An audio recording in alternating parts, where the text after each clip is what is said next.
So last time we talked, Gwyneth Westwood, the founder of My Not So Berry Challenge, celebrated the birthday of her daughter and our heir, Rosalie Bastianich, as she aged up to a teenager. Upon aging up, Rosalie was given the additional romantic trait and the serial romantic aspiration, per the Not So Berry rules, and now, it's time to see what she looks like. Oh no girl, that face overlay is definitely not it, but inheriting bone structure definitely is. I can already tell she's gonna be gorgeous, and after giving her a slight makeover, I knew I was right. She's giving baddie, she's giving Instagram model, she's giving that bitch, she's absolutely stunning. Joseph is a terrible man, but I can't deny he has great genes. The second our heir aged up, she had a very important question to ask her father. She asked him to be her best friend. Joseph, as your best friend, oh Rosalie. He obviously said yes to his daughter, and the two became besties. God, she loves her dad. She was so ready to start high school and spill all the drama and gossip to him,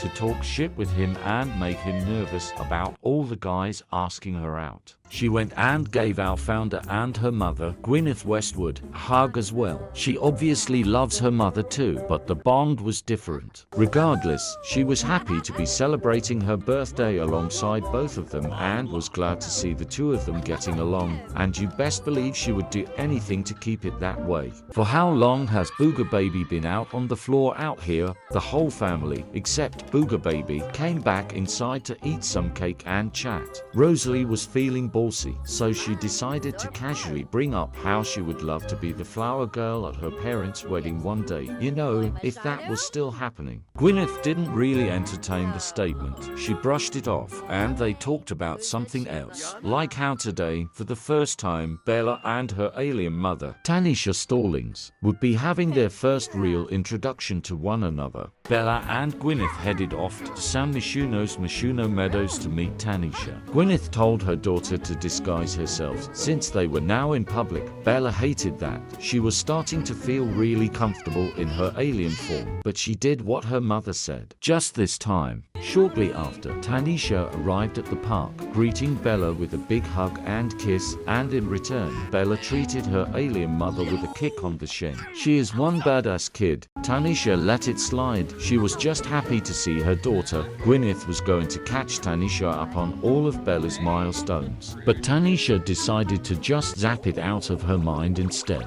That was something Gwyneth would definitely have to get used to. Bella, why are you so bite and kick happy? Perhaps we should have sent you back to the motherland. Anyways, Gwyneth and Tanisha talked amongst each other while Bella played in the park ball pit, discussing interests, sharing milestones, talking about science, and likes and dislikes. They had learned a lot about one another in such a short span of time, and the two actually had a lot in common. And just like a few nights prior at the grill in San Myshuno, Tanisha was flirting, and flirting a lot. Gwyneth couldn't lie and say that it didn't feel good being hit on by a woman. She hadn't had a female's attention since Diana Jones. And the fact that Tanisha was so much younger than her, barely halfway through her young adult years, certainly did boost her ego. And that's when she noticed that she had been subconsciously flirting back. I mean, how could she not? Tanisha was beautiful, she was sweet, she was intelligent, and they had so much in common. But it did feel wrong. Joseph was her soulmate. Her and Joseph made woohoo last night. Joseph was first, so she put a stop to it and told Tanisha that she had to leave for work.